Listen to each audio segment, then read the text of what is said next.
வீரா என்ற இளம் கிராமத்து வீரன் தனது குலத்தின் புனிதமான பழங்கால கல்வெட்டை பார்க்கிறான். அதில் ஒரு காலத்தில் பூமியை பாதுகாத்த ஒரு பிரம்மாண்டமான டிராகனின் ஓவியம் உள்ளது.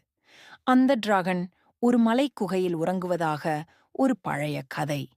வீராவுக்கு அதை எழுப்ப ஒரு ஆழமான ஏக்கம் வருகிறது. அவன் அந்த கத்தியை தேடி அபாயகரமான மறக்கப்பட்ட காடு வழியாக பயணிக்கிறான்.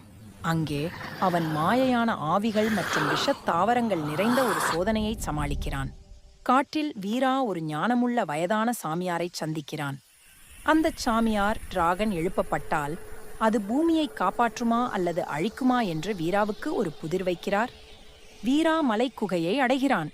அவன் தனது கத்தியை பயன்படுத்தி ஒரு பழங்கால முத்திரையை உடைக்கிறான். குகை சுவரில் உள்ள முத்திரை உடைந்தவுடன் பூமி அதிர்ந்து அக்னி டிராகன் அதன் ஆழமான உறக்கத்திலிருந்து எழுந்து குகையிலிருந்து வானத்தை நோக்கி எழுகிறது. அது சோர்வாக இருக்கிறது. வீரா அதன் வலிமையையும் ஞானத்தையும் உணர்ந்து தனது நோக்கம் டிராகனை பயன்படுத்துவது அல்ல, அதை சுதந்திரமாக்குவது என்பதை புரிந்து கொள்கிறான். அவர்கள் இருவரும் இணைந்து வானத்தை நோக்கி பறந்து புதிய அத்தியாயத்தை தொடங்குகிறார்கள்.